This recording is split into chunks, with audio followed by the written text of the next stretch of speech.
Have you ever sat in a meeting and realized, with absolute certainty, exactly how the conversation would end before anyone finished speaking? Not because you're psychic, but because you've seen this pattern before, the same arguments, the same deflections, the same inevitable conclusion.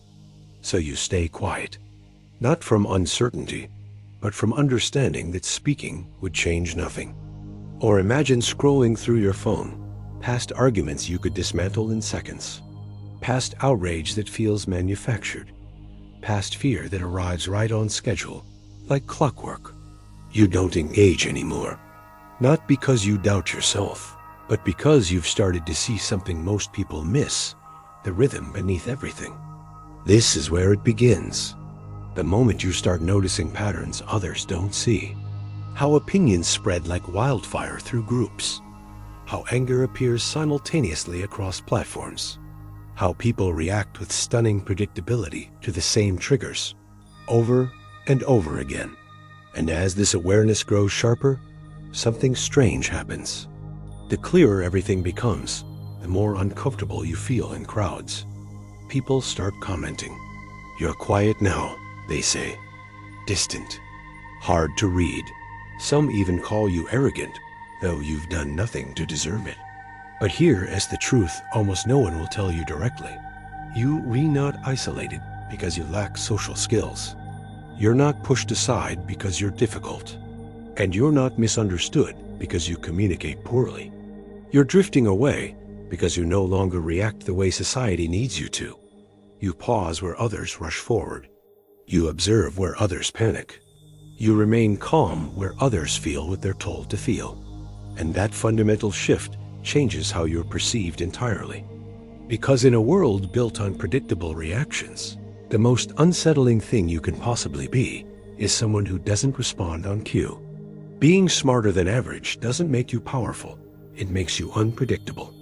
And that's where the real problem begins. Most people misunderstand what's actually happening here. They assume the issue is intelligence itself. They tell themselves that society pushes back because you know too much, see too far, understand too deeply. That explanation feels comforting, even flattering, but it's not accurate.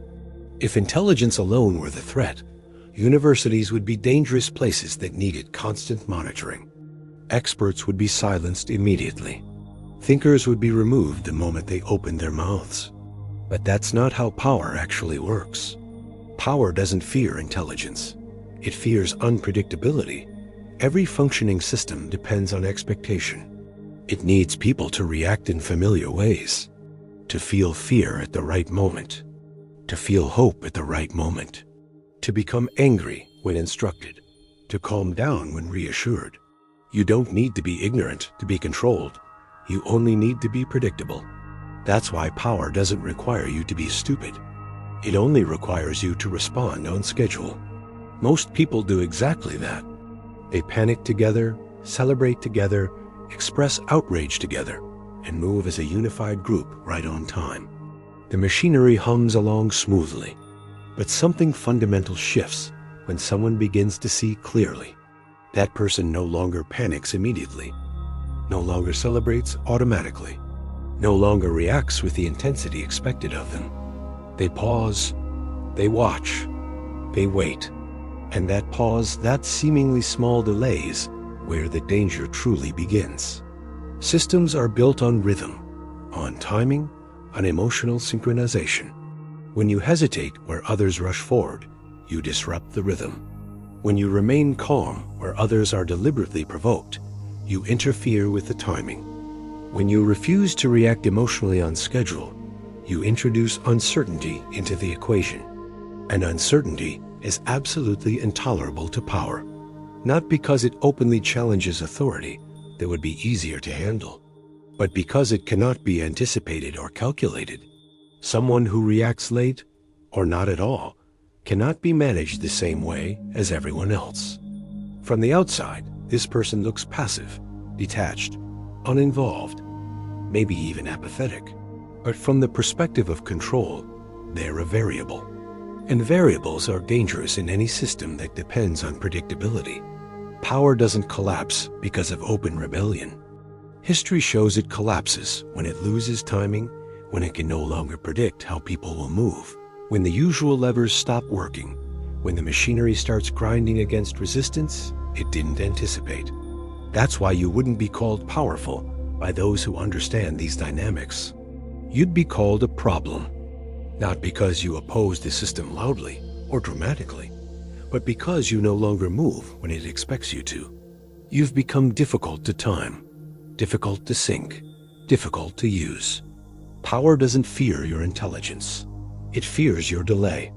It fears the space between stimulus and response, where you've learned to insert observation instead of automatic reaction. That space is where control breaks down. And once you understand this, once you see that your isolation isn't personal failure, but structural incompatibility, everything changes. The question is no longer why people are pulling away. The question becomes, what do you do now that you see clearly? To understand why someone who sees clearly unsettles the system so profoundly, you need to look at how power actually operates beneath the surface. Society doesn't function on truth, reason, or morality the way people prefer to believe. It functions on two forces that shape behavior far more reliably: fear and hope. Fear keeps people cautious. Hope keeps them compliant. Fear tells you what will happen if you step out of line. Hope tells you what you might gain if you stay obedient. This formula has survived empires, religions, and revolutions. Only the presentation changes. In the modern world, fear rarely looks like open violence or visible punishment. It appears as something quieter: the fear of being excluded, of falling behind, of being left out of the conversation. The fear of being seen as irrelevant, unsuccessful, forgotten. It doesn't shout. It whispers constantly, working on you at a level you barely notice. At the same time, hope is carefully manufactured and constantly sold. Success, recognition, status, belonging, approval, if you follow the rules, if you perform correctly, if you keep up with the rhythm of the group, you re-promised a reward that always seems close enough to chase, but never quite close enough to reach. Most people live inside this cycle without realizing it. When fear activates, they feel anxious. When hope dangles in front of them, they feel motivated. They adjust their behavior accordingly. They move when the signals are sent. They react when told to react. This isn't because they're weak or foolish. Fear and hope are genuinely powerful tools when applied consistently. But something changes when someone begins to see clearly. They start noticing patterns others ignore. They see how fear is produced, how urgency is exaggerated, how certain emotions appear simultaneously across different platforms and conversations. They also see how hope is packaged, how it's tied to identity, how it's always placed just far enough in the future to keep people moving forward. And once they see this machinery operating, something inside them slows down. They don't panic immediately. They don't rush to chase the promise. They don't react with the emotional intensity expected of them. They pause. They observe. They wait. That hesitation changes everything, because fear and hope only work when they trigger immediate response. The moment response is delayed, leverage weakens. From the outside, this looks like calm detachment, even indifference. But from inside the system, it looks dangerous.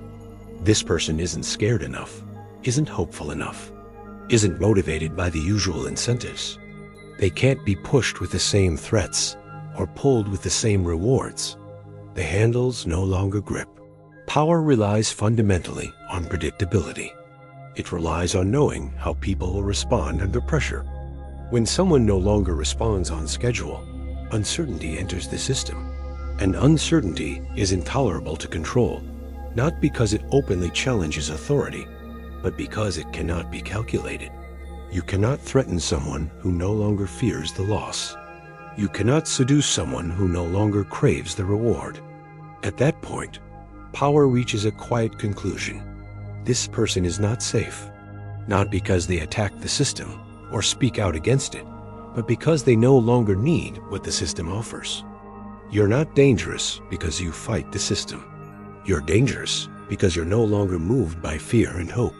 And once those tools stop working, power has very little left to use. As this shift becomes visible, another reaction quietly takes shape around you. Not open hostility. No one confronts you directly. You're not accused of anything specific. Instead, you feel a subtle resistance you can't quite name. Conversations feel tighter. People become more guarded, shorter, defensive. The reason has less to do with what you say and more to do with what your presence triggers. Without intending to, you force a comparison. When you remain calm, others feel exposed. When you don't rush to agree, they feel uncertain. When you refuse to react emotionally, they begin sensing how much of their own behavior is scripted. Your silence does the work. It reflects something back at them, a question they've avoided, a doubt they've learned to suppress. And rather than face it, most people look for a simpler explanation. They label you cold, arrogant, antisocial, difficult. These labels aren't descriptions of your behavior, they are defenses. From the group's perspective, your behavior breaks an unspoken agreement. You're not mirroring their outrage. You're not amplifying their excitement. You're not participating in the emotional choreography that keeps everyone aligned.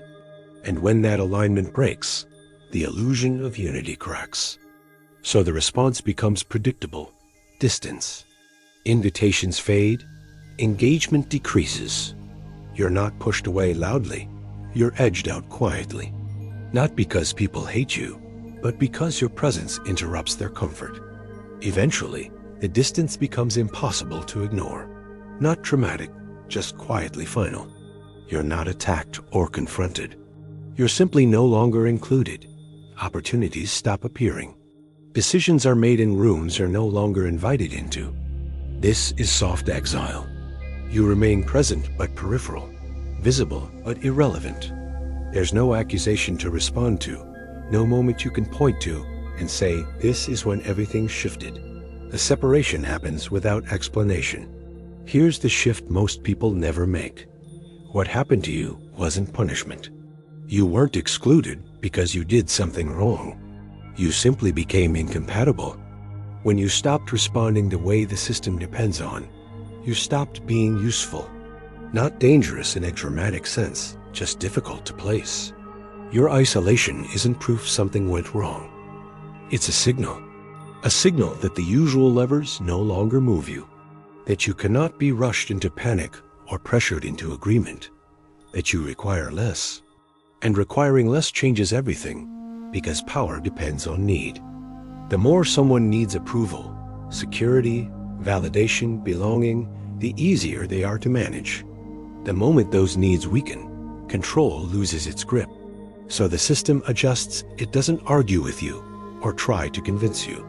It simply moves around you, repositioning itself to place you where you cause the least disruption. You're not being erased, you're being filtered. And once you see it this way, the question is no longer how to get back in. It becomes how to live without betraying what you now see. The answer isn't to dull yourself to feel included again, nor to turn intelligence into contempt. The answer is to live quietly, observe more than you speak, and build a life that requires fewer explanations, fewer people who need access to you, fewer needs that can be used as leverage. The less you require from the system, the less control it has over you. Intelligence without emotional discipline turns into bitterness. Intelligence with discipline turns into safety. You're not broken. You're not failing. You simply crossed a line where reactions slow down, where fear stops working the way it used to, where borrowed hope no longer pulls you forward. Beyond that line, control weakens. The most dangerous person isn't the one who rebels loudly. They can be tracked and managed. The most dangerous person is the one who no longer needs permission, who doesn't ask to belong, doesn't rush to be understood, doesn't trade clarity for comfort. If any of this felt uncomfortably familiar, you already know.